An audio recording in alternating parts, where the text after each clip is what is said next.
Thank you all for joining us here this evening. It's a gorgeous evening. 150 years ago tonight, as darkness settled down over the fields around us, this little hamlet of Gettysburg was only hours away from immortality. The next day, two armies would meet here in one of the greatest armed conflicts the North American continent has ever seen. Over the next 72 hours, the ridges and fields around us would be the scene of terrible destruction and carnage, some of the most desperate fighting of the Civil War. This is one of America's sacred places, in terms of the ferocity of what occurred here, in terms of sheer drama, because it was a turning point in the war and the way it became a symbol of reconciliation.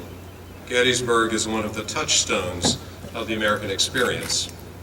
And speaking on behalf of the National Park Service, it is a privilege to be entrusted with the stewardship of this sacred ground. The entire sweep of the American narrative is encompassed in our national parks, from the very first Americans to cross the Bering Sea during the Ice Age, to the first shots in our struggle for independence, to the early exploration of the continent. Our national parks tell the story of industry and technological innovation. They tell the story of the immigrant, the patriot, the woman, and the child. They tell the stories not only of great men and women, but of the downtrodden and the social movements to right the wrongs that they suffered. Our finest art, our greatest notions, our highest ideals. The national parks hold the places that are sacred to us as a people because they represent not only where we have been, but who we are and who we aspire to be. The causes of the Civil War were several, but among them were identity and the future course of our nation. The thousands of soldiers who occupied the ground around us 150 years ago most likely were not thinking of this.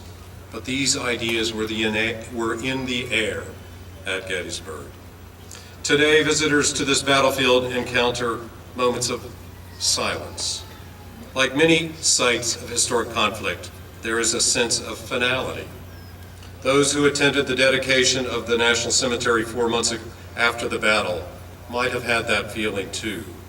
But when President Lincoln spoke that day, he referred to what took place here as unfinished work.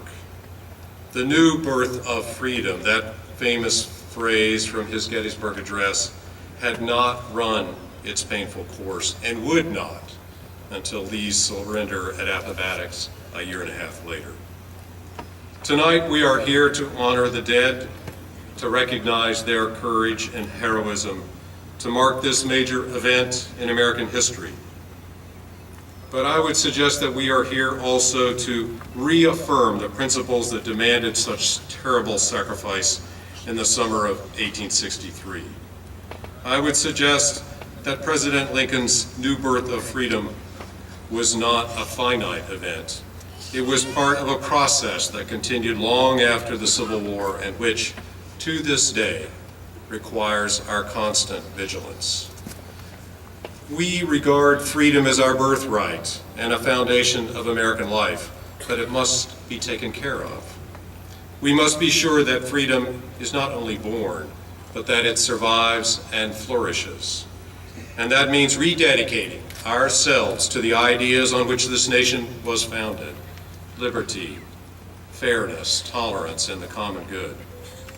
This is one of the roles the national parks play in preserving America's sacred places. In the crises and uncertainties of today, our national parks speak with the wisdom of the past.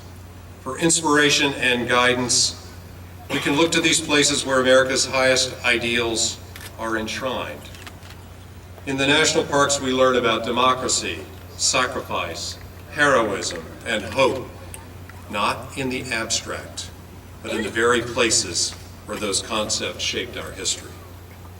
In the 401 national parks across the country, we of the National Park Service stand vigil over these places that define us as a nation.